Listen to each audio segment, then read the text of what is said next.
Ok, đây ngọc ní ní miền mà sân củaประเภทaction camera មួយមកបង្ហាញនេះគឺជា DJI Action 4 ជា brand របស់ DJI ជាប្រភេទ action camera នេះ model action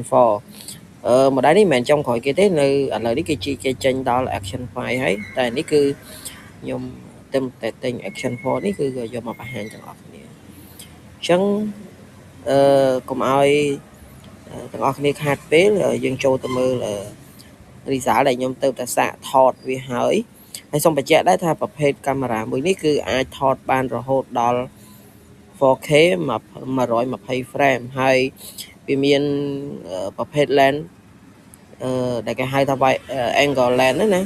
យើងអាចថតបានប្រភេទពណ៌ normal ធម្មតាហើយនឹង wide និង ultra wide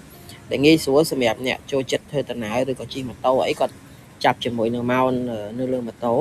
អញ្ចឹងឥឡូវទៅមើលលទ្ធផលទាំងអស់គ្នាដែលខ្ញុំថតជាមួយនឹងម៉ូតូបាទនេះគឺអានេះគឺខ្ញុំថតនៅក្នុង 4K 30 frame ទេអញ្ចឹងសម្រាប់ពលឺសម្រាប់ពាក់ព័ន្ធជាមួយនឹងstop light គេហៅថា stop light របស់វាណាគឺទប់នឹងបានល្អគឺអត់ញ័រទេគឺនិយាយពេលដែលយើងជិះគឺមានអារម្មណ៍មួយថាញ័រប៉ុន្តែនៅពេលដែលយើងមកមើលវីដេអូគឺរក្សាលំនឹងបានល្អសម្រាប់ខ្ញុំគុណភាពប៉ុណ្ណឹងគឺទទួលបានហើយយើងមើលទៅតទៀតគឺពាក់ព័ន្ធជាមួយនឹង color អីគឺចេញមកក៏ច្បាស់ដែរហើយសម្រាប់ប្រភេទនេះគឺខ្ញុំថត ultra wide គឺដាក់ទៅគឺមកល្មមដែលយើងអាចថតហើយយើងបែរកាមេរ៉ាមកយើងគឺយើងឃើញច្បាស់មានន័យថាយើងឃើញមុខយើងពេញទោះបីជាថតប្រភេទ ultra wide ប៉ុន្តែអត់មានធ្វើឲ្យរូបនឹងឡើងព្រិលឬក៏វាឡើងព្រាលអីទេបាទអានេះគឺខ្ញុំសាកជិះប្រហែលជា5នាទីណាហ្នឹងហើយអញ្ចឹងសម្រាប់ប្រភេទកាមេរ៉ាមួយនេះខ្ញុំគិតថា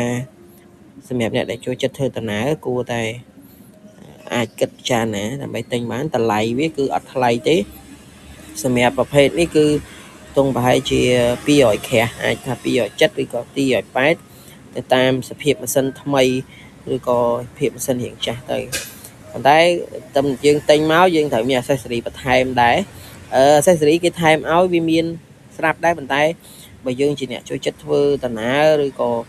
យើងប្រើថតអីផ្សេងច្រើនគួរតែមានគេហៅថាជាប្រភេទ accessory បន្ថែមហើយហ្នឹងយើងអាចទិញបន្ថែមបាននៅតាមហាងគេលក់ណាហ្នឹងហើយអញ្ចឹង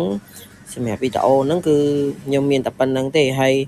គ្រាន់តែចង់បង្ហាញថាសម្រាប់វីដេអូដែលថតចេញពីកាមេរ៉ា Action 4 នេះគឺ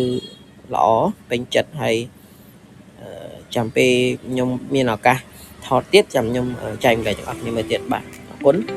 ជួបគ្នាវីដេអូក្រោយបាយ